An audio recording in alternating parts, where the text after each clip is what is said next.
The Peter Schiff Show.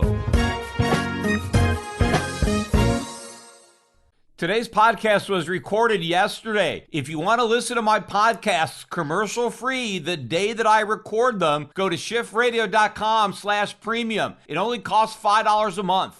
Today's podcast is sponsored by Indeed. Indeed makes it easy to connect with your applicants. Indeed is the hiring platform where you can attract, interview, and hire all in one place. Start hiring now with a $75 sponsored job credit to upgrade your job post at Indeed.com/Peter. Offer good for a limited time. Today's podcast is also sponsored by Ladder. Ladder makes it fast and easy to get affordable term life insurance without leaving home. Just go to ladderlife.com/gold today to see if you're instantly approved.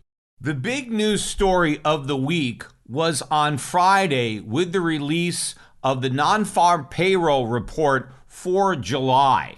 And the big story that everybody was telling from the president on down is this blockbuster jobs report that blew away expectations, proves that we're not in recession, that the Biden administration is right. We could forget about these weak GDP numbers. The jobs data proves it. We've got this booming, red-hot economy with a smoking hot labor market. We're creating all these jobs. So we can't possibly be in recession with so much job creation. In fact, a lot of the investment banks now are thinking the Fed's going to raise by 75 basis points in September, not 50, given the strength in the labor market. But if you actually look beneath the surface of these numbers, and you don't have to go that deep, the jobs report tells a completely different story. I don't think what we're looking at evidences strength in the labor market. I think it evidences weakness, particularly weakness in the economy, not necessarily the labor market, although the labor market itself is not strong just because jobs are being created. So let's look at the actual numbers, and then I'll get into what lies beneath the surface that everybody is ignoring. Because I was watching CNBC pretty much all day to see if anybody was going to question the narrative of this super strong jobs report, and not a single guest did.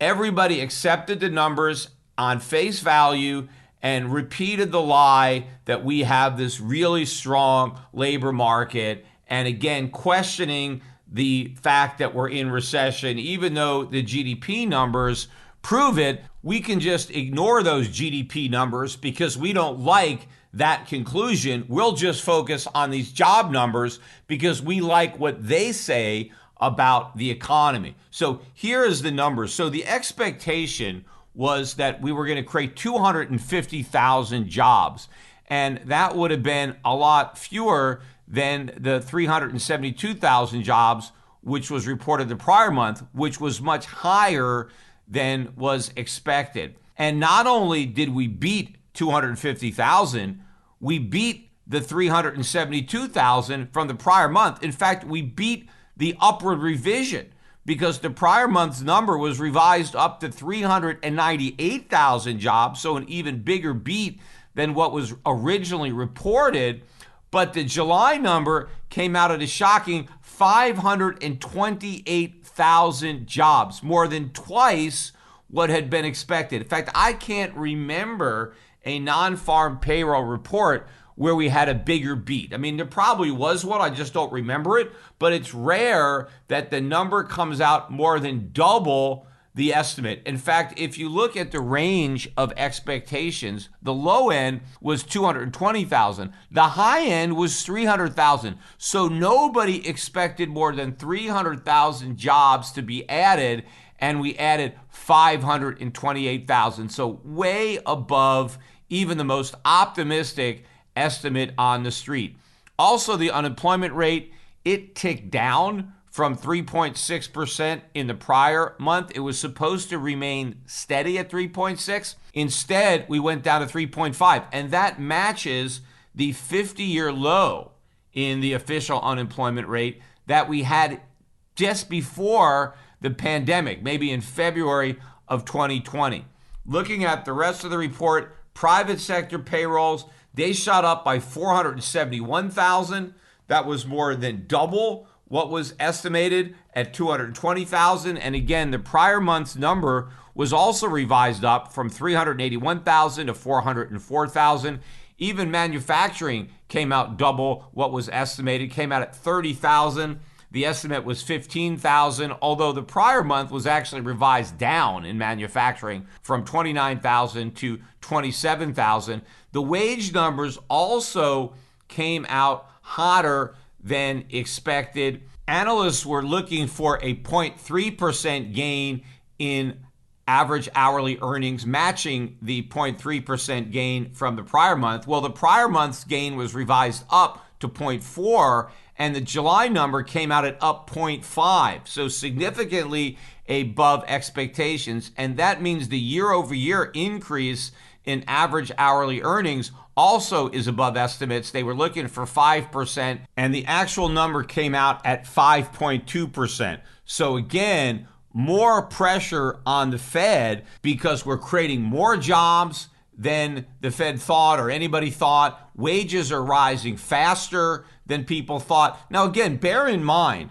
the 5.2% increase in year-over-year average hourly earnings pales in comparison to the 9.1% increase in the CPI. So that means that real average hourly earnings are down 4%. And again, what I've been saying about the labor market is when you have a labor market where real wages are falling, especially as much as 4%, that does not indicate a strong labor market. I don't care about how many jobs are being created. What I'm looking at is, are the workers getting pay raises or are they suffering pay cuts? Because in a strong labor market, you get a raise. The worker can go to the employer and demand a raise, and in a strong labor market, you'll get a raise because you can quit and you can get another job. It's in a weak labor market where workers don't have a lot of negotiating power. They have to accept lower wages, and that is what's happening. Even if you get a pay raise, if that pay raise is much lower than inflation, you are getting a pay cut because it's real wages that count. In fact, workers would be better off if they got a 2% pay cut, but consumer prices were down 5%. That's better than having your wages go up 5% and consumer prices go up 9%. But also, you have to bear in mind that the 5.2% increase in average hourly earnings, that's the actual number. The government can't fudge that. It is what it is. They just look at the wages and they compare it to the wages a year ago. It's an honest comparison. That's not the case with the CPI. They're not looking at a fixed basket of goods a year ago and comparing it to a fixed basket of goods today. In other words, they're not looking at, hey, what did workers pay for groceries a year ago? And let's look at the same basket, like the same stuff in the cart. What does that cart cost today with the exact same items that it cost a year ago? That doesn't happen. I mean, the whole thing is manipulated with substitution and hedonics. I've talked about that a lot on the podcast because it includes people who are underemployed, and that would be people who have a part-time job, but they really want a full-time job. They may be looking for a full-time job full-time, but to get by, they settled for a part-time job, and it could be just a few hours a week. They've got some type of job, but they want more hours. They're underemployed. They're in U6. They're not in U3. And also the people who are so discouraged that they've stopped looking. I mean, they want jobs. They just don't think there is a job that they're qualified for, and so they're not looking. And so they're not counted in U3, but they are counted in U6. Now, even the people who have been discouraged for more than a year, they're not counted in U6 either. They drop out. The U6 unemployment rate is 6.7%. That is not a low rate.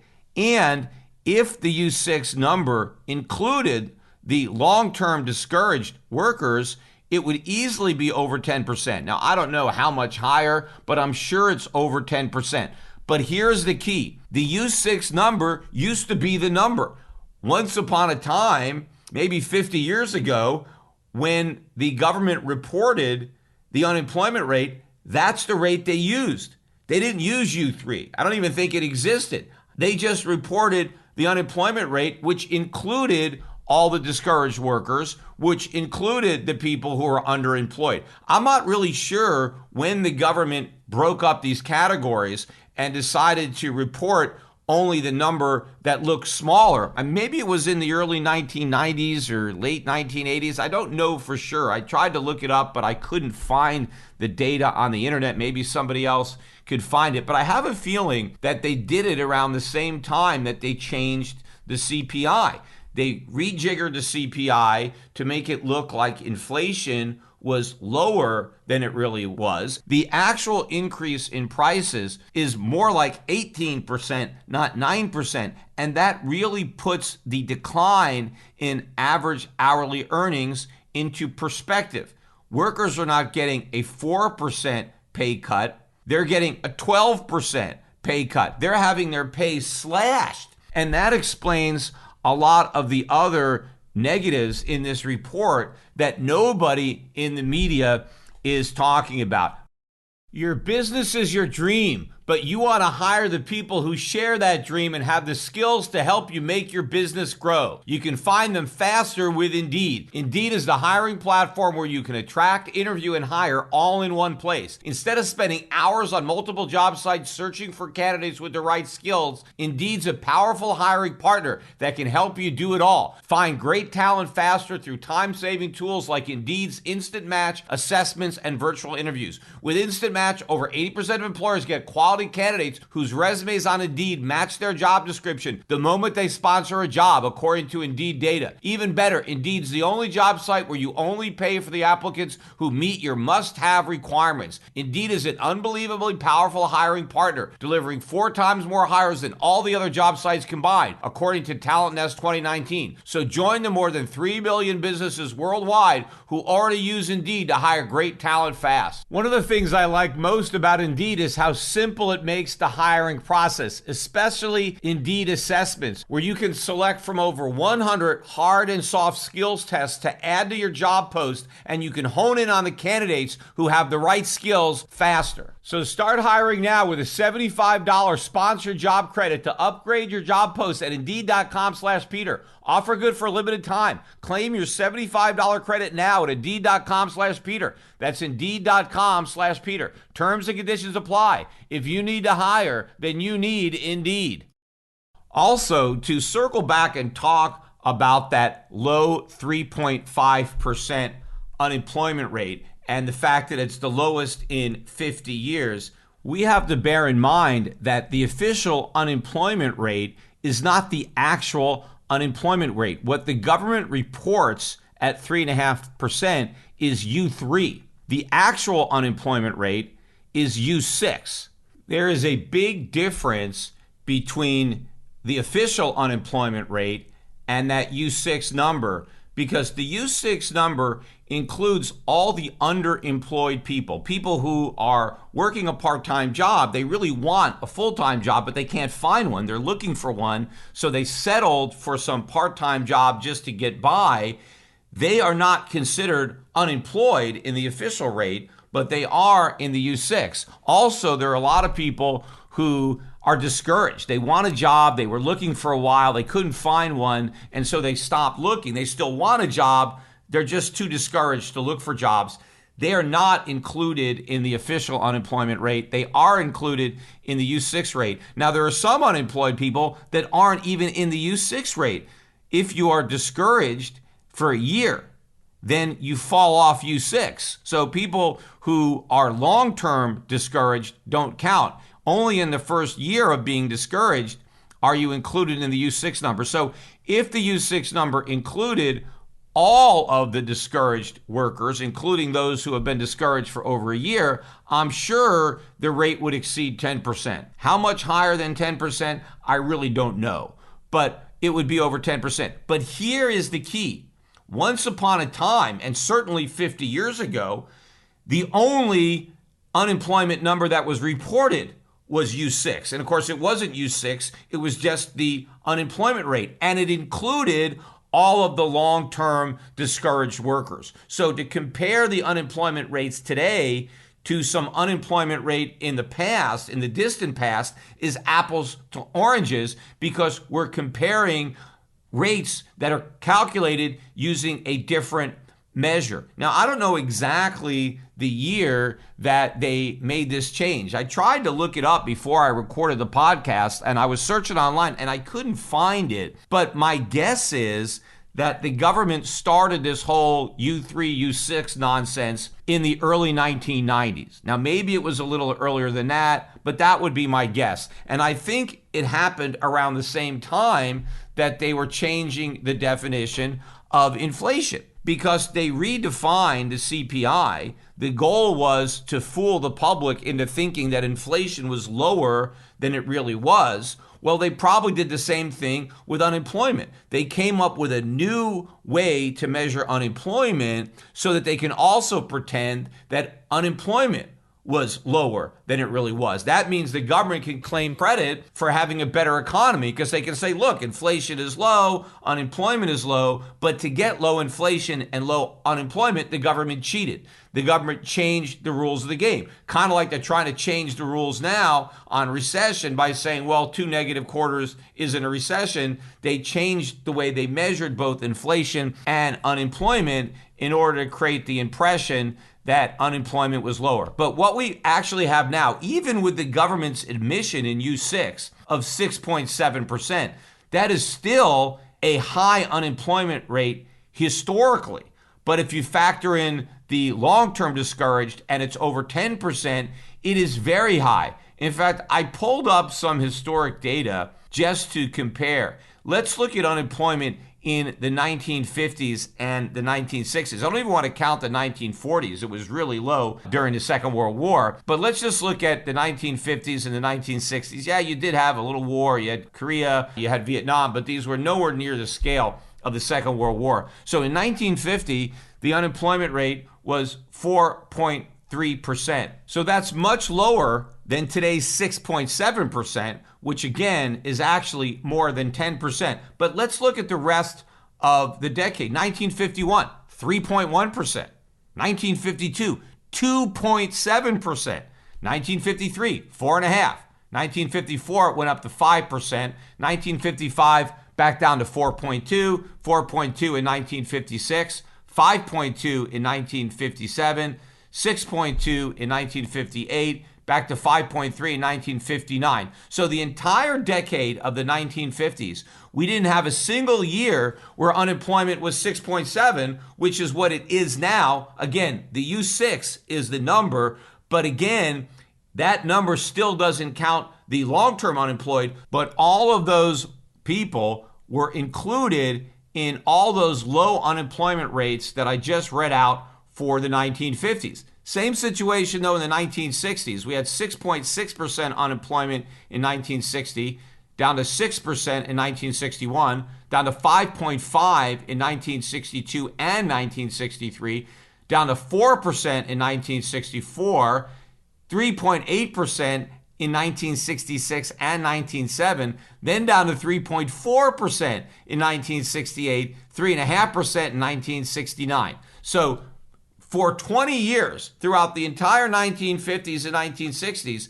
the unemployment rate was much lower than it is right now. It was less than half. In fact, it was probably less than a third if you include the long-term discouraged workers. Also, if you look at the criteria that must be met in order to be considered to be unemployed, I bet even that leaves out a lot of people who are looking for jobs. They're just not looking hard enough to qualify, because in order to be unemployed, you have to actually be interviewing for jobs. You have to be sending out resumes. You just can't look at some job site on the internet and take a look and see if there's any jobs that you might be interested in. And if you can't find any jobs, so you don't apply for any, that would not count as being unemployed.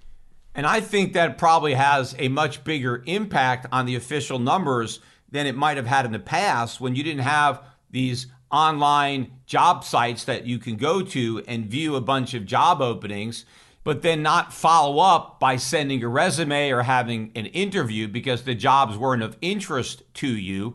Those people are not going to be counted as being unemployed, even though they clearly are. So it's simply not true to pretend that we have some kind of historically low unemployment rate. We have had unemployment rates much lower than what we have now. It's just that back then we measured them more honestly, and now we measure it more dishonestly. Now, while a lot of people were focused on the raw number of jobs created, 528,000, not that many people were concentrating on the quality of those jobs, the type of jobs that they were. 86.5% of the jobs created were in the service sector.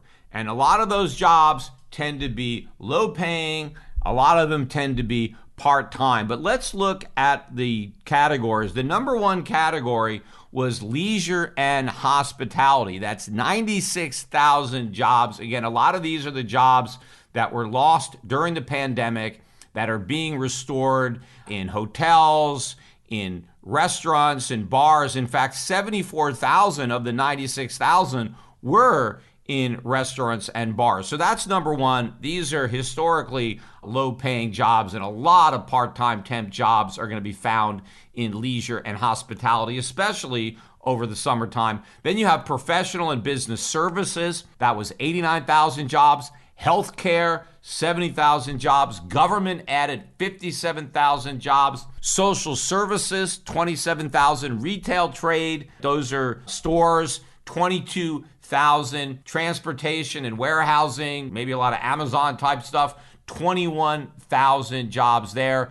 Information was 13,000, and financial services also added 13,000. That's pretty much most of the jobs. If you look at the goods producing jobs, because we have all these supply shortages, we need to be making stuff. Manufacturing added, as I said earlier, 30,000 jobs. Even though that was twice estimate, it's still a small percentage. It's only 5.7% of the total jobs added were in manufacturing. Now, I know manufacturing is a small part of our economy. That's a big problem, but it is 8.5% of the jobs. So manufacturing didn't even add a proportionate number of jobs to what percent it is of the job market. It's 8.5% of the jobs, but only 5.7% of the new jobs went to manufacturing. So manufacturing is becoming an even smaller percentage of the total employment, which is a problem because we have a shortage of so much stuff. You know, there's all this talk about how we have to bring stuff home, we have to stop outsourcing, we have to make more stuff here. In fact, Biden is bragging about the fact that we're making more stuff here. Well, if that were the case, we would be seeing a bigger increase in manufacturing employment. We're not. I mean, we can't make stuff here without the workers to make the stuff, but we're not adding in new workers, so we're still dependent on foreign workers to make that stuff. Looking at mining, 7,000 jobs added there. Oil and gas, 2,000 jobs. You would think that would be a much bigger number with the big increase in oil and gas prices, that we'd have more people working in that sector, but we're not getting a big increase in employment there. Oh, and by the way, oil prices have been very weak. In fact, as of Friday, the price of oil is about $88.50 a barrel. That is lower than the oil price was just before Putin invaded the Ukraine. Now, if all the inflation is because of Putin's price hikes, but oil is actually cheaper now than it was when Putin invaded the Ukraine, how can the inflation possibly be Putin's fault? Now, unless you think that all of a sudden we're going to have a complete collapse in consumer prices, that all the inflation since the Ukraine invasion is about to be completely unraveled and prices are about to be slashed, then you can't possibly think that we have inflation because of Putin's price hikes when Putin has actually helped deliver a price cut. Now, I get it that gasoline prices at the pump are still a lot higher than they were when Putin invaded, but you can't blame that on Putin because he doesn't have any control over those prices. If you want to blame him for the oil prices, okay, although I think the sanctions had more to do with the rise in prices than the invasion, but whatever, that's just on oil. What happens to the price of oil once it comes to the United States and has to be transported and pumped. That's got nothing to do with Putin. That's on us. That's all the rising costs in our economy that are the result of inflation. But at least the price of oil should put to rest the myth that all the price increases that we've had since the invasion of the Ukraine are Putin's fault. The fact that oil prices are lower now than the day before the invasion proves conclusively that the price hikes are not Putin's fault. Then getting back to these jobs, construction added 32,000 jobs. So if you total up manufacturing, mining, oil and gas, and construction, that's 71,000 jobs. That's 13.5% of the total. We need a lot more jobs in those sectors than what we're getting. If we really want to alleviate the supply problem, we need more production, and those are the industries that need more employment. We don't need more people working in the service sector. If we want more stuff, we need more people employed making stuff. Now, getting back to the report itself, there was one dark cloud that got a few mentions in the news, but nobody really delved down deep into it. They just kind of dismissed it as an outlier, the one weak part of an otherwise super strong jobs report, and that is labor force participation. It was at 62.2% the prior month, and it actually fell down to 62.1% in July. That 62.1% labor force participation rate is actually the lowest of the year.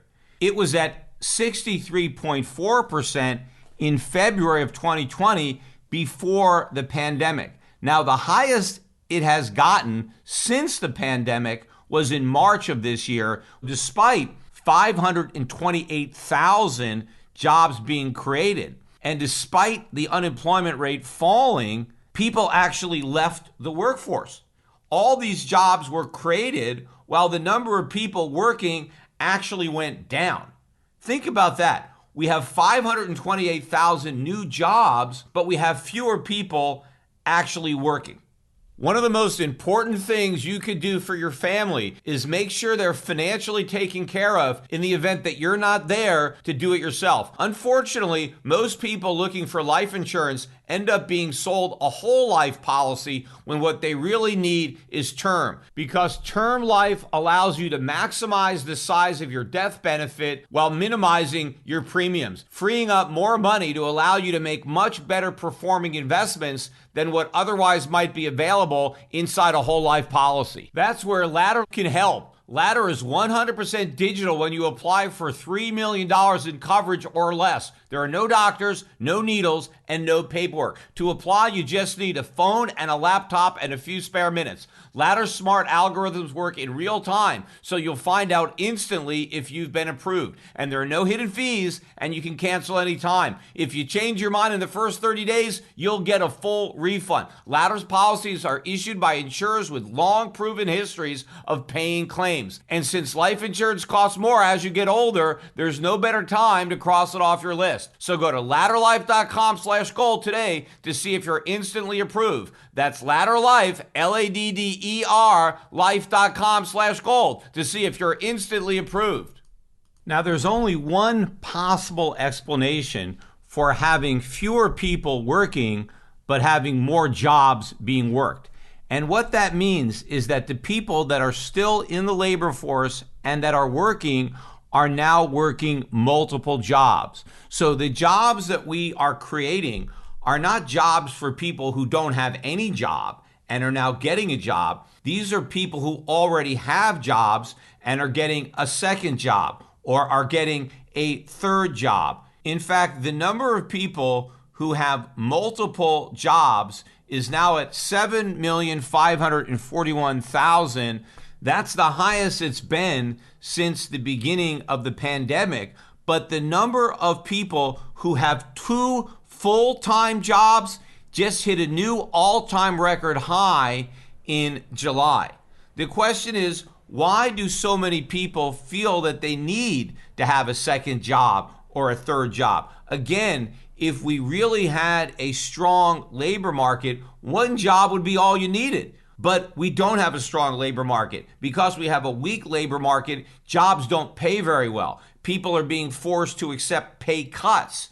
So the only way that they can make ends meet is by taking on another job or a third job. And that is exactly what's been happening. You know, if you look at the household survey, once again, much weaker than the establishment number that we talk about, the 528,000 jobs that gets all the headlines. The number of jobs created in the household survey was just 179,000, much lower. And remember, the June number was a loss of 315,000 jobs. This is the fourth month in a row where we've seen a much lower number in the household survey than we have in the establishment survey. In fact, during the month of July, this booming month of job creation, the number of full-time workers decreased by 71,000. In fact, that is the second month in a row where the number of people with full-time jobs went down. But in July, the number of people working part-time jobs went up by 384,000. And that includes people that are working part-time jobs voluntarily and those who have been forced to work part-time jobs involuntarily, meaning that they wanted to work full-time, but their bosses cut their hours, and so now they've been forced to work part-time. But the number that really puts this whole thing into perspective, if you go back since March of 2022, and again, March was the high point of the labor force participation rate, and it's been downhill ever since. But if you go back to March, according to the establishment survey, we've created about 1.7 million jobs. But according to the household survey, during the same period of time, 168,000 people have left the workforce. So what that means is that all 1.9 million or so of the jobs that have been created since March were created for people who already had jobs. So these are second jobs, these are third jobs. Most people don't want to work multiple jobs. The fact that they have to is not evidence of a strong economy. Look, we could create a lot of jobs if the economy is weak enough. Let's say inflation is so bad that it so eviscerates the purchasing power of retirees that all these people who have been retired are now forced to go back into the workforce. That would count as jobs being created. Do you think retired people are happy about the fact that now they're working at Walmart? No, they're not happy about it. They'd rather be playing golf or playing with their grandkids. If they're forced to work when they'd rather be retired, how is that evidence of a strong economy? If anything, it evidences a weak economy. What if the economy was so weak because there was so much inflation and real wages were so low? What if kids had to start dropping out of high school to get jobs to help their parents pay the rent or to put food on the table? Would Biden want to claim credit for a surge in child labor if children were forced to go get jobs? If the choice was get a job or starve because your parents can't afford food, would that really be a sign of a strong economy? I don't think so. But of course, Biden was out with another press conference today bragging about all the jobs that he's created. And first of all, he hasn't created anything. The jobs that exist were not really created. They were restored. Again, these are the jobs that were temporarily put on hold because of the pandemic. Now the pandemic is over. We've reopened the economy. We've told the people who we told not to work that they can go back to work, and a lot of them have. But you know, a lot of them have not. A lot of people are still not working, despite the fact that we have restored the number of jobs that we had prior to the pandemic. We haven't restored the number of people working. We just have the people who are working more jobs than they were working before. And why do the people who work have to work multiple jobs? Because one job is not enough, or in some cases, two jobs aren't enough. They need more jobs. And in fact, Biden boasted about the fact that there are now more people working in America than ever before, employed. That's a lie.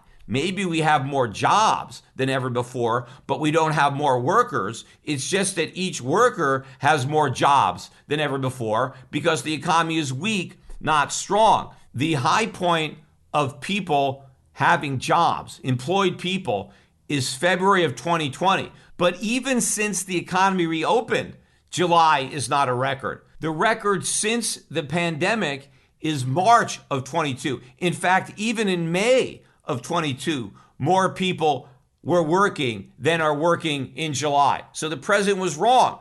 People are working more jobs, but more people are not working. What we have are more people who have decided not to work. You know, another thing that Biden was bragging about was how much he cut the budget deficit. He's this fiscal hawk that has been slashing the federal budget deficits. He hasn't slashed anything. Now, one thing that Biden said that was true, and it's something that I warned about in real time in the past, was that when Trump was president, the budget deficit went up every year that he was president. And that is true. And that was a mistake. And I was critical of President Trump for presiding over this big increase in the national debt and signing off on one budget after another that produced a higher deficit than the year before. In fact, Trump was leading the charge for more government. He wanted to spend more on the military. He wanted to spend more on welfare. He created the Space Force. Trump was a big spender, and he didn't care if he was spending borrowed money. So Biden's criticism of Trump is legitimate, except he's in no position to criticize Trump for being reckless and irresponsible when it comes to spending, because he's being even more reckless and irresponsible. Now, yes, technically, the deficit has come down during this year, but that's only because it was so high because of the pandemic.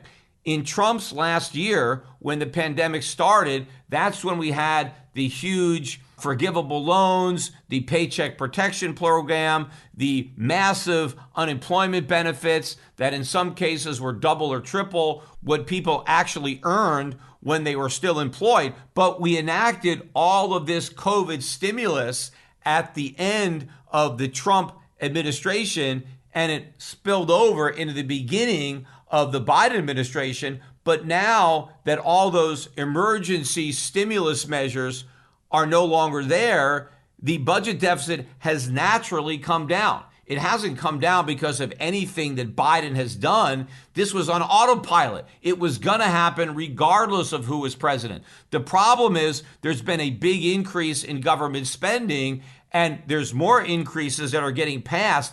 But for Joe Biden, the budget deficits would have come down a lot more than they have. But because of his reckless spending, the reduction in the budget deficits has not been as great as it otherwise would have been. And so therefore, the deficits that we have now are much bigger than what they would have been had we not had all the additional Biden spending. And in fact, we have had this temporary reduction in the budget deficits. In the years that follow, we are about to see the budget deficits moving back higher again. So it is completely disingenuous for Joe Biden to pretend that he is some kind of fiscal hawk who has been fighting inflation by shrinking deficit spending, when in fact he has been driving deficits higher and therefore fueling an increase in inflation. So the bottom line on the 528,000 jobs that were gained in July, more than double what was expected and what is being heralded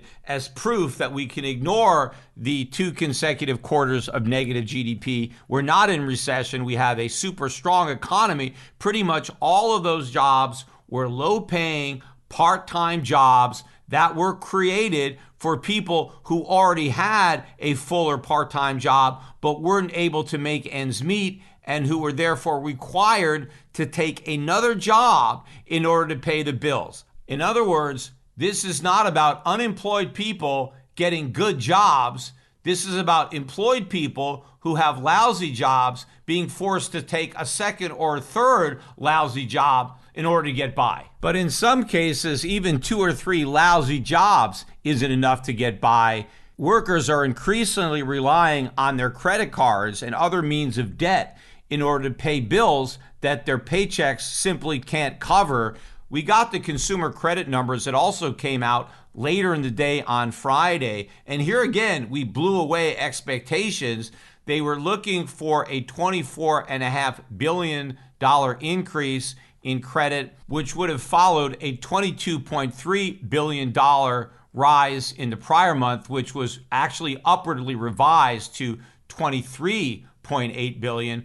But the June number came out at a staggering $40.1 billion, well above estimates. In fact, the consensus range was from $22 billion to $35 billion, so well above the top end of the range. In fact, this is the second highest monthly increase in consumer credit ever. In fact, for auto and student loans, it was the biggest monthly increase in history. Now, why are people having to borrow more money to buy cars? Well, because cars are more expensive.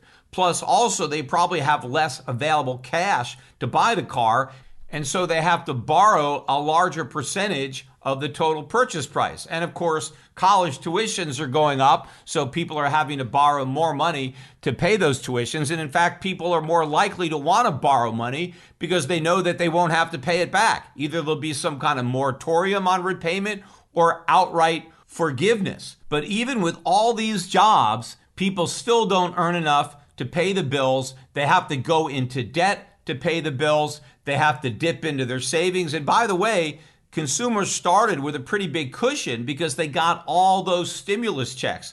You had consumers sitting on a pile of cash. Remember, a lot of people got big bonuses during COVID because they were collecting unemployment benefits that were 2 to 3 times what they were earning. And of course, they didn't have the expenses of going to work every day because they were staying at home. So they had a big fat cushion, which they've already blown through. Imagine the shape households would be in right now if they didn't have all that stimulus money to spend. Well, now that money has been exhausted and there's no new stimulus checks on the way. So people are in a lot of trouble. They're pretty much tapped out. Their credit cards are maxed out. So where do we go from here? The craziest part about it, all the articles that I read online about the big increase in consumer credit had a positive spin. Consumer credit was going up, and that was evidence of the strong economy. Why would more debt evidence a strong economy? Well, according to the media, when people are in good shape, when they have a job and things are good, they feel confident enough to take on more debt. And so an increase in debt is a sign of prosperity. That's complete nonsense. The opposite is true. When people are prosperous, when they're making more money, they pay down their debt. They don't need to go into debt. They can pay cash. Going into debt is not a sign of prosperity.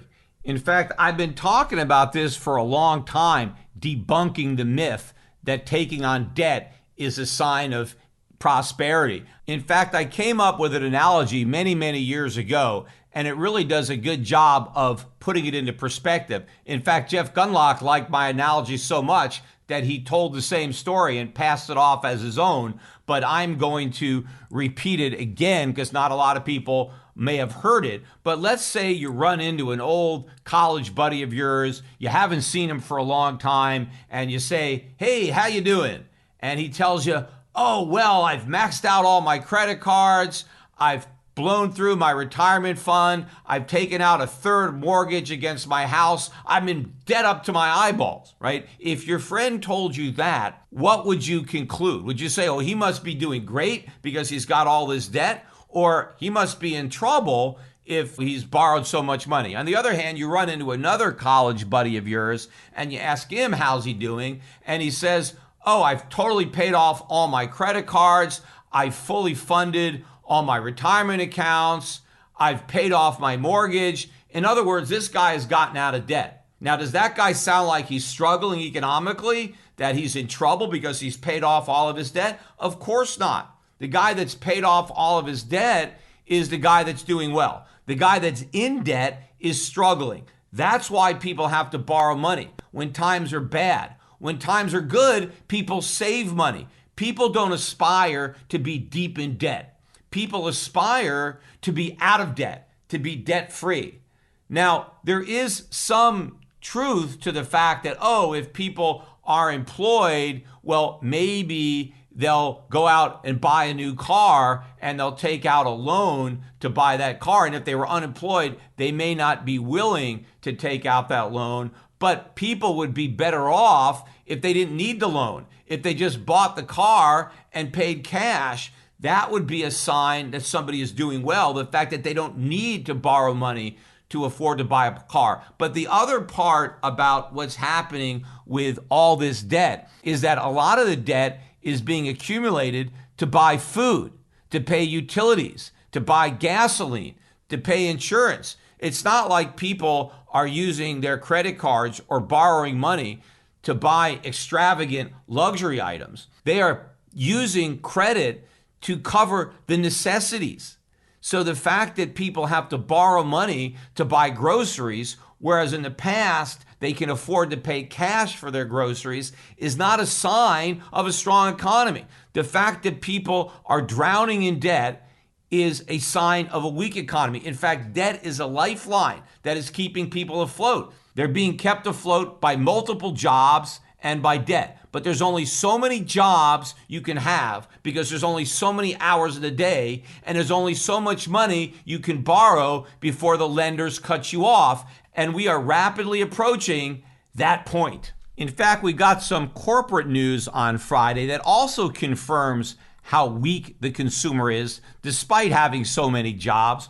Warner Brothers Discovery reported disappointing earnings. In fact, they didn't have any earnings. They had losses of $3.42 billion in the second quarter. That seems like an awful lot of money to lose in one quarter. The stock dropped by 16.5% on the miss. That stock is now down 81% since its high last year. This was the first earnings report or loss report since Warner Brothers merged with Discovery. And I think the big problem is their streaming services. And I was warning about this. Consumers simply can't afford to pay for all these streaming services. There's a lot of competition. Consumers are cutting back. They're giving up on these services. And in fact, Warner Brothers Discovery announced that they would merge those two streaming services, HBO Max and Discovery Plus, into one single platform. And they're also talking about launching a free version of that platform that would be ad sponsored. So you'd get to stream for free and you'd have to watch ads. Why do they want to do that? Because they realize that consumers can't pay for the services because they can't afford it. So what they have to do is watch for free. And then Warner Brothers Discovery has to rely on advertising. But again, if the consumers are broke, there's only so much money the advertisers are willing to spend. And again, all these companies are trying to tap in to the same advertisers who are all selling to the same broke customers. I've been warning about this for some time on this podcast. Also, as I predicted, they announced layoff. They are paring back their workforce, including 70% reduction in the people working in development at HBO Max. So obviously that means they're not going to be coming up with as much original content because they can't afford it. In fact, one other thing that Warner Brothers announced was that they're canceling Batgirl. They had already spent $90 million on this movie, and now no one's going to ever see it. They're basically destroying it, and it's never going to see the light of day. So why did they decide to cut their losses at $90 million? Apparently, they had some screenings of the movie, and it was so bad that they didn't even want to finish it, and they probably were embarrassed to release it, and so instead they just got rid of it. And that's just added insult to injury on an abysmal quarter. But again, all of this to me just shows how weak the economy is and how weak the consumer is. Everybody is talking about how the consumer is so strong, that he's got jobs. Well, yes, he's got multiple jobs that he doesn't want, but he's not strong, he's weak, or she's weak. That's why they're forced to take so many jobs. Meanwhile, you got more people than ever before who don't have any jobs at all. Obviously, they're not strong. I have no idea where all these people who have chosen not to work are getting their money. I mean, there are jobs available, but more Americans than ever don't want them. How are these people getting by without jobs? Is it all welfare and food stamps, or is there something else going on? Certainly, there are a lot fewer people working now than just a couple of years ago before the pandemic. Maybe all of the stimulus money and bailout money and welfare money helped destroy the work ethic, whatever we had left. Maybe during the pandemic, a lot of people just discovered how much they really didn't like working and they really preferred leisure. And even though they're no longer getting these supercharged unemployment benefits or stimulus checks, they still don't want to go back to work. And one final word, though, on unemployment. We did get the weekly first-time jobless claims on Thursday, as we get every week. And again, a high number, 260,000 new claims for unemployment. That actually matched expectations. It was a gain of 6,000 from the week prior, which was actually revised down from 256,000 to 254,000. But again, that week was above expectations back then, even with the downward revision. But look at the 4-week moving average. As I said last week, I expected it to move above 250,000 this week, and it did. It's now 254,750. That is the highest we've been since sometime in 2021. But the more important thing is the trend. We are continuing to move higher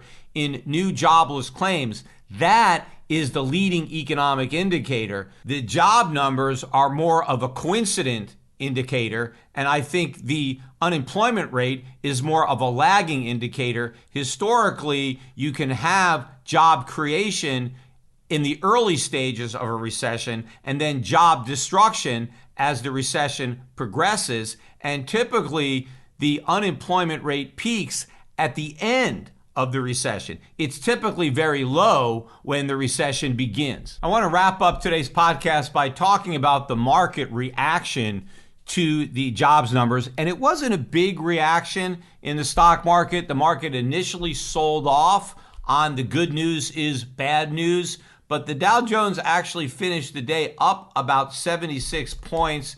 The S&P 500 was down, but only slightly, about 0.16%. A bigger decline in the NASDAQ that was down a little over 0.75%.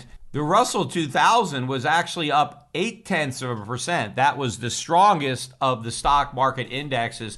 But the real action was in the foreign currency market, the gold market, and in the US dollar. So starting with the bond market, yields surged across the board in the bond market. A 6-month Treasury bill is now yielding 3.03%. A 1-year bill is at 3.21%.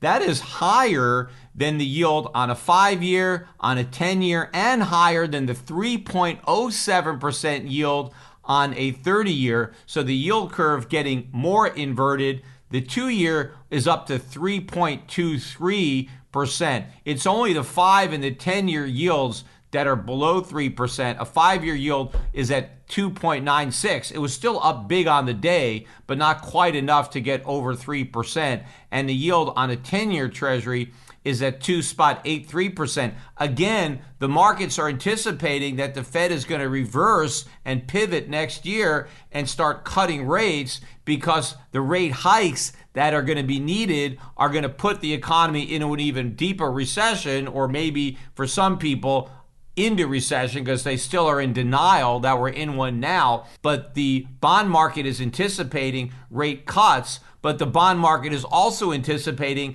that inflation returns to 2%. And that's where the bond market really has it wrong, because when the Fed pivots, inflation is still going to be well north of 2%, and the pivot is going to send it to even higher levels than it is right now. And if the bond market understood this, bond yields would be soaring. Bond prices would be collapsing. We would not have an inverted yield curve. We would have a much steeper yield curve as investors discounted in higher future inflation. The fact that investors still don't understand that they still think that 2% or lower inflation is going to persist for the next 30 years, just shows you how little the markets understand inflation and the predicament the Fed is in and the future trajectory of monetary policy. And that is what is creating the incredible investment opportunity because assets are so mispriced. Treasury bonds are overpriced and gold is underpriced. Now, gold sold off. It was down about $25 almost immediately after we got this stronger than expected report. But I thought gold held up pretty well, especially considering the fact that it was up about $25 on Thursday, the day before the report, showing that maybe investors were expecting a weak jobs report and instead they were surprised by this super strong report. I actually thought that gold might have fallen by $50. And the fact that it only fell by 25 in the face of what was reported as this super strong number and with such a big backup in interest rates, I think showed some strength in the gold market. And in fact, by the end of the day, the price of gold was down just under $15. We closed at $17.76, I think up about $12 or $15 on the week. Silver also recovered most of its losses. It ended up down about 25 cents, but it did finish negative on the week, maybe 30 or 40 cents. But I think there's some real buying going on in the gold market. I think investors took advantage of this dip to buy, and so I am getting more confident in my call that the low is in for gold. Now, as far as the top being in for the US dollar, I'm a little less confident there, but I still think we could be at a top. But the dollar index was up 0.88 on the day. We're back at 106.5. We were up about 120 in the dollar index, so we did finish off the highs of the day. But it was an up week for the dollar index. Remember, it closed last week at 105.9, and the low intra-week was all the way down at 105.05. So for now, the dollar index has held on to that 105 support. So it's still too early to say whether 109.2 is going to be the high, but I still think there's a good chance that the high is in. I'd just like to see a close below 105 to have better confirmation that that is the case. But regardless, I think the precious metals markets, the dollar market, the bond market are all mispriced because investors are still clueless with respect to the future trajectory of inflation. They don't understand how dramatically the game has changed. And they don't understand that if the Fed goes back to rate cuts in QE in the next recession, whether that recession has already started or starts in the near future, the reaction in the future is going to be very different than the reaction in the past. Because in the past, when the Fed went down this road, when we got 0% interest rates, when we got quantitative easing, inflation was below 2%.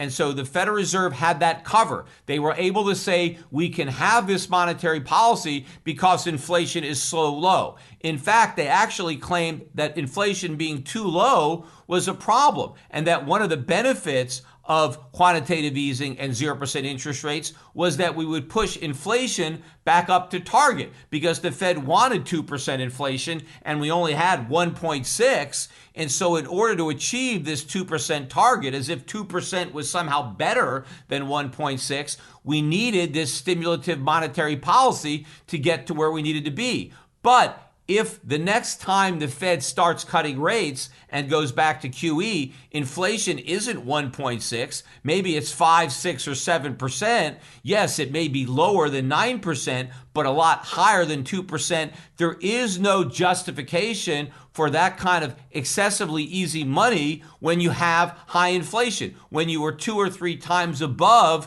the official 2% target. So I think when the Fed goes back to the QE well and cuts rates in an environment of high inflation, not low inflation, you're going to have a very different reaction in the foreign exchange market, in the bond market, and in the precious metals market. And very few investors are prepared for that reaction. And that is why I've been pounding the table on this podcast for everybody to get fully prepared for that outcome and make sure to be out of US dollars, take advantage of this sucker's rally in the dollar, and to buy more commodities, gold, silver, take advantage of the fact that these assets have declined in price, and also take advantage of the overvalued US dollar to buy undervalued foreign stocks, value stocks, dividend paying stocks. We have a perfect setup for this investment strategy to play out. We're just waiting for the catalyst to get it all started, and that is either going to be the Fed pivot or the market's anticipation of that pivot, and for investors to finally figure out, or at least begin to figure out, what that implies for both the U.S. economy and for financial markets. In fact, I'll be speaking more about this topic in my keynote talk at a Money Show virtual conference coming up on Wednesday, August 10th. My presentation starts at 9:30 a.m., so if you want to listen live, make sure and sign up at themoneyshow.com.